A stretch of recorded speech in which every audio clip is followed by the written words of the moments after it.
पर जो हमारे आज़ादी के जो 75 वर्ष पूरे हो चुके हैं, उसको भारत सरकार अमृत महोत्सव के रूप में मना रही है। इसके लिए मैं आप सभी को ढेरों सारी बधाइयाँ देता हूँ, शुभकामनाएं देता हूँ। जो हमारा देश आज़ाद हुआ 15 अगस्त 1947 को, आज़ाद तो हो गया था, परंतु आपने ये नहीं देखा होगा कि आज़ादी के पीछे किन महापुरुषों ने अपना बलिदान किया। यानी कि उन्होंने इस देश को आज़ादी दिलाने के लिए केवल एक ही मन में ठाना था कि बस मेरा देश आज़ाद हो जाए और हमारी आने वाली पीढ़ी जो इस जंजीरों में जकड़ा है भारत, इन जंजीरों को तोड़कर आने वाली पीढ़ी के युवा, हमारे बच्चे जन्म ले। और इसी कड़ी में उन्होंने अपनी जान पर जोखिम डालकर देश के लिए मर मिटने का काम किया ताकि हमारा देश आज़ाद हो। और आखिरकार 15 अगस्त 1947 को देश आज़ाद हुआ और आज हम 75 वर्ष पूरे कर चुके हैं आज़ादी के। और साथ ही साथ एक अभियान भी चलाया गया है कि घर घर तिरंगा। घर घर तिरंगा, इसका उद्देश्य यही है कि भारत देश में हर एक नागरिक के दिल में और दिमाग में अपने देश के लिए, अपने तिरंगे के लिए सम्मान हो। और इसी को ही मद्देनजर रखते हुए सरकार ने हर घर तिरंगा अभियान चलाया, और जो मुझे लगता है कि सार्थक भी हुआ है। क्योंकि आज मैं देखता हूँ तो हर घर में, हर गांव में, गली मोहल्ले में कहीं पर भी नजर जाती है तो हमारा तिरंगा बड़ी शान से फहरा रहा होता है, हमें गर्व होता है।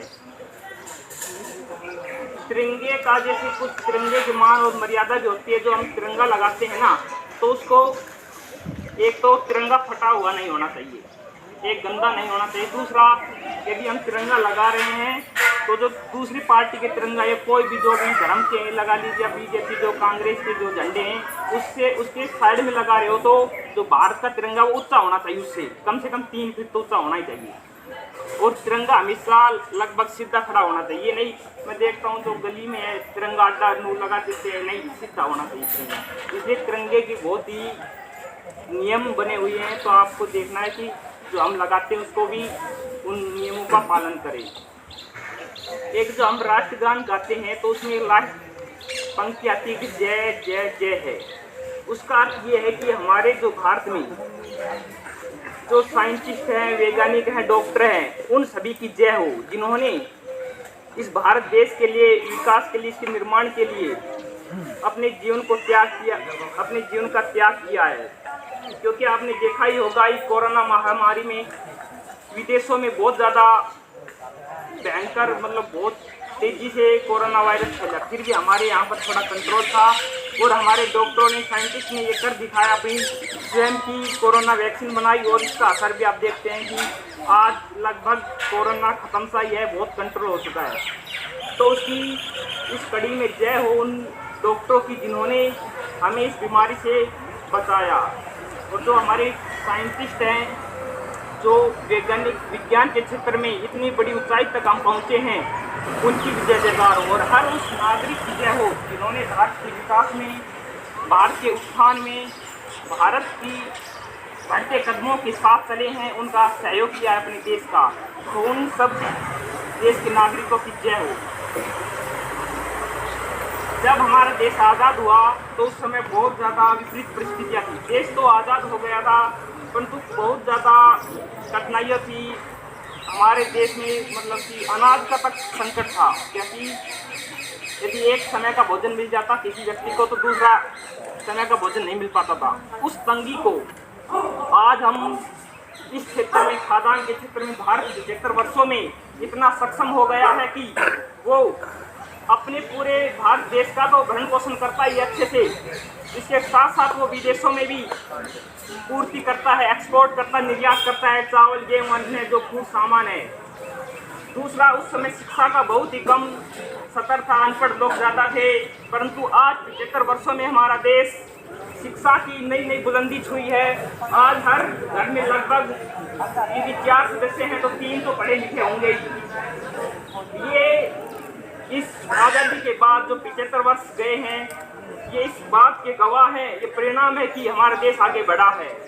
चाहे शिक्षा लगा लीजिए, स्वास्थ्य लगा लीजिए। स्वास्थ्य में आप देख ही रहे हैं कि कोरोना महामारी के दौरान जो वैक्सीन 2-2, 3-3 वैक्सीन अपनी स्वदेशी बनाई भारत सरकार और यहाँ के वैज्ञानिकों ने, नमन करता हूँ, धन्यवाद देता हूँ। शिक्षा, स्वास्थ्य लगा लीजिए, और भी बहुत सारे क्षेत्र, हर क्षेत्र में भारत ने प्रगति की है। और मैं उम्मीद ही नहीं बल्कि पूरा विश्वास रखता हूँ कि आगे भी भारत, यदि 25 वर्षों में, अगले 25 वर्षों में भारत एक सशक्त भारत, विकासशील से आगे पथ पर बढ़कर एक विकसित राष्ट्र कहलाएगा। और इस सब में आप सब नौजवानों की, हमारे जैसे और हमारे बुजुर्गों का यदि सहयोग रहा तो हम इस मुकाम को बहुत जल्दी प्राप्त कर लेंगे।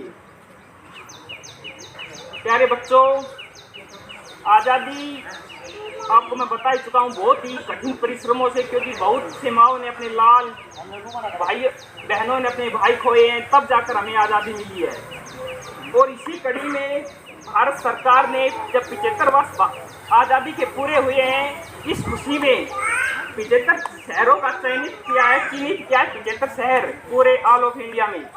और उन शहरों में जो भी हमारे जो बलिदान, जो महापुरुषों ने बलिदानी दी है, उनके बारे में गौरवपट, उनके छाया चित्र बनाए जाएंगे, ताकि उनसे कुछ सीख कर, उनको पढ़कर हमारे मन में उनके लिए सम्मान जगे। उन वीरों के लिए जो उन्होंने अपने हमारे लिए शहादत दी है, बलिदान दिया, अपने जीवन की कुर्बानी दी है।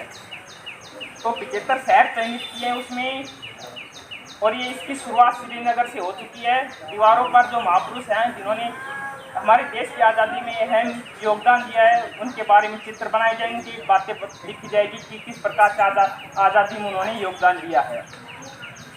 और दूसरा, और अब की स्थिति मैं बता ही चुका हूँ कि 75 वर्षों में भारत ने क्या कुछ हासिल किया है, और आगे भी इसी तरह भारत बढ़ता रहे, ये मैं उम्मीद करता हूँ। और इसके साथ साथ आपने देखा होगा कि भारत देश सबसे न्यारा है और सबसे प्यारा है। जब हमारे साइंटिस्ट राकेश कुमार जो अंतरिक्ष में गए थे, तो उस समय वापस लौट कर आए थे अंतरिक्ष से, तो उस समय के प्रधानमंत्री ने उनसे पूछा कि हमारा देश कैसा लगता है ऊपर से, अंतरिक्ष से। तो उन्होंने कहा था कि सारे जहाँ से अच्छा हिंदुस्तान हमारा। ये वास्तव में एक कथन सही है, इसमें कोई त्रुटि नहीं है, और न इसमें शंका की भी कोई बात नहीं, क्योंकि ऐसे ऐसे उदाहरण हैं जो मैं आपको बताऊँगा, आपको आपके देश पर गर्व होगा। क्योंकि देखो, इस भारत देश में यदि क्षेत्रफल की दृष्टि से देखा जाए तो 7वां स्थान है, और जनसंख्या में दूसरा है, और शायद 10-5 साल में एक रिपोर्ट आई थी कि पहले नंबर पर हो जाएगा जनसंख्या में, पहले नंबर पर यहाँ पर इतनी जनसंख्या निवास करती है, हर धर्म के लोग यहाँ पर निवास करते हैं, चाहे हिंदू हो, मुस्लिम हो, सिख, ईसाई, बहुत से हर तरह की भाषा बोलने वाले लोग यहाँ पर निवास करते हैं, और अलग अलग राज्यों के अलग अलग वेशभूषा भी है। फिर भी इतनी विविधता होते हुए भी हमारा देश एक है, यानी कि अनेकता में भी एकता है। ये एक उदाहरण देता है कि हिंदुस्तान वास्तव में ही और दुनिया के जो देश हैं उनसे अलग है, और अलग था और अलग है और अलग ही रहेगा। दूसरा, भौगोलिक दृष्टि से भी यहाँ पर सभी प्रकार के मौसम, सर्दी, गर्मी, धूप, छाँव और बरसात का मौसम, सब कुछ मौसम होते हैं हमारे देश में।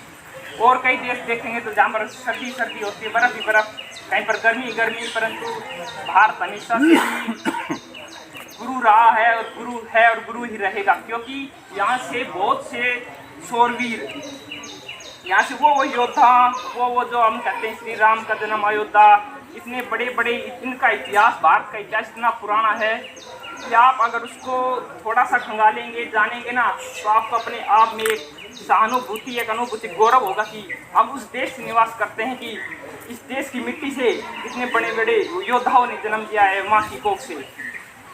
तो हमारा देश की जो संस्कृति है, जो भाईचारा है, ये विदेश में हमारी एक अलग पहचान दर्शाता है, जिससे ही हमारे विदेश में हमारी एक अच्छी छवि है, आपको देखा भी होगा। और अब तो भारत काफ़ी प्रगति कर चुका है, क्योंकि जब आज़ाद हुआ था भारत, तब तो हम मदद मांगते थे किसी से, और उस समय हमें मदद किसी ने की, किसी ने मना भी कर दिया। उन बातों को ध्यान में रखकर हमारे देश के किसान, सभी युवा आगे बढ़े, और आज हम विदेशों में सहयोग करते हैं। अब श्रीलंका में जो आपातकाल लग रहा था, उसमें भी भारत ने बहुत ज़्यादा हेल्प की है। तो ये हमें दर्शाता है कि हमारे खून में दूसरों के लिए सम्मान है, क्योंकि भारत की संस्कृति सदैव ऐसी रही है कि हम किसी को पीड़ा में नहीं दे सकते, और ऐसा होना भी चाहिए।